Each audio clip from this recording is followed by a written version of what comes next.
And welcome back to another edition of Book Spotlight. And today we're doing Flash Attack, thrilling stories of terror, adventure, and intrigue by me.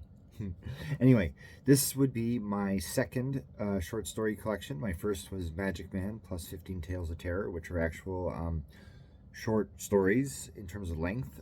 This one, though, Flash Attack, the title gives away the type of stories in terms of length that are in the book, and it is flash fiction. And way back at the beginning of my writing career, I was invited to write a few pieces of flash fiction, and it was my first time doing it ever, for a charity anthology called Small Bites for the late Charles Grant. He was a big deal in the horror world. And he fell ill, so he did this anthology, and multiple writers, big names and small, came together and each did a piece of flash fiction, and then we compiled it in a book, and then all the proceeds went toward helping Charles with the medical bills. But anyway, so that was my first foray into flash fiction, and those early pieces are actually in this collection. But what's cool about this book is those who read my stuff, and especially read my behind the scenes things on the blog or in the newsletter, know what I have. I call eventual books. And of course, every book out there, of course, is a eventual book, because you don't write a book in one sitting. I've never heard of an author and sitting down and for one sitting cranking out 60 to 80,000 words. It's never happened. I don't think our butt muscles are built to sit that long in a chair.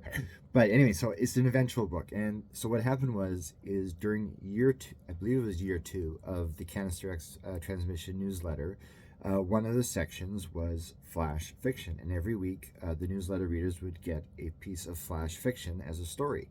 And we did that for 52 issues.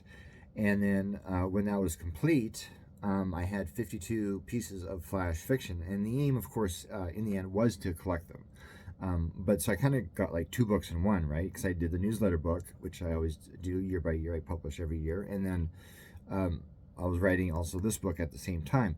But when I was done, I had 52 stories, and 52 stories is enough, certainly, but at the same time, it's kind of a weird number. So I decided, okay, well, to make the collection special, I'm going to write 8 additional, not yet published pieces of flash fiction, and then we'll have a total of 60 stories in the end.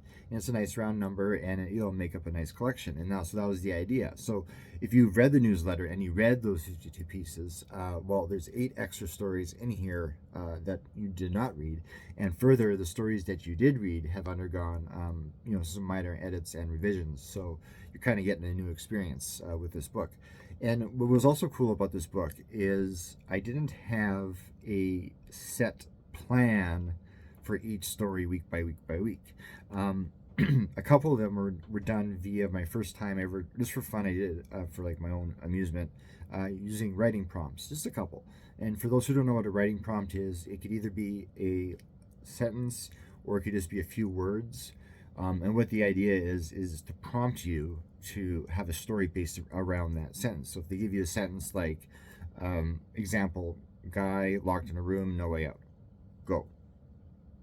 And then that's it. That's your jump off point. Or they might do something like winter, red, 7. That's your prompt. Your story now has to have those 3 elements in it somehow. So that's how writing prompts work. So anyway, yeah, so a few of the pieces were done off of writing prompts, but most of it was just me coming up with my own stuff. And like I said, I didn't plan these stories out when I wrote them. Basically what happened is it was time to write the piece of flash fiction for that week. So in my head, in terms of mental headspace, I do what I always do before I write, is I kind of take life's thoughts, emotions, and whatever that's going on in life, and I kind of mentally picture packing it all up, putting it in a ball, and setting it aside, because you know what, my life issues are going to be there 20 to 30 minutes from now anyway, so there's no point sitting there thinking about those things when I have a story to write, because regardless, they're not going away, right? So that's kind of what I do first, is just clear the head. Okay, and then we got blank screen.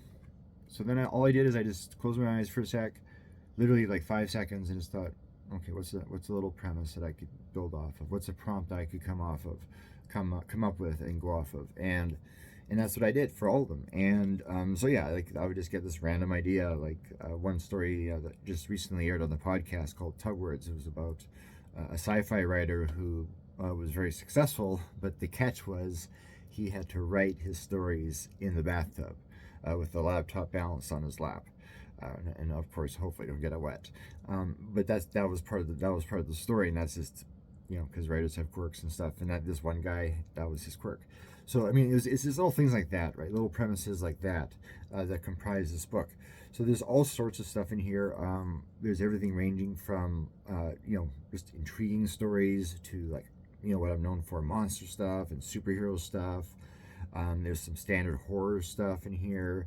There's a bit of mystery. There's some sci-fi. There's a little bit of magic and fantasy. So it has a nice mix of genre, but all still staying within the spec fic universe of storytelling.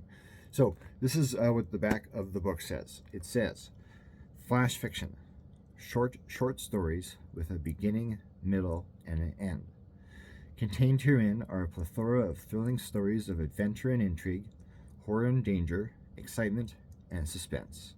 Ranging from tales of superheroics to those of thrills and chills, Flash Attack is one heck of an exciting ride with surprises at every turn. Written by cult writer A.P. Fuchs, these stories are guaranteed to take your reading experience to the next level and beyond. Prepare to be attacked. Flash attacked. And that's the other thing I want to add before I wrap up regarding flash fiction is it's still a short story. So you have to treat it the same way as you would a normal short story or a novella or a novel. It has to have a beginning, middle, and an end. And of course, with longer pieces, that's like very easy to achieve, right? Because you have all this time or space to have your beginning, have your middle, have your end. Whereas flash fiction, which, I mean, depending who you talk to in terms of what qualifies as flash fiction in terms of length, you're looking at a ballpark it just to do a general consensus, we'll say 250 to 1,000 words tops, right? So that's not a lot of room to have a solid beginning, a solid middle, a solid end. Especially if you're doing it on the very short side, we're talking, like the 250 to 500 range. So that's what makes these things fun is the fact that you have to now condense an entire story or entire concept into this short little blurb almost of a tale. So anyway, check this book out, man. It's a little bit overlooked in my catalog. I would love for more people to join into it. Likewise, we're reading from this on the podcast as part of story time, and yeah, so far, reception to the stories has been great. So available at the usual suspects in paperback and ebook, and I invite you to check it out for something new and something fresh. Thanks for tuning in to this book spotlight, and we'll see you next time. Why? Because there's more books to spotlight. Cheers.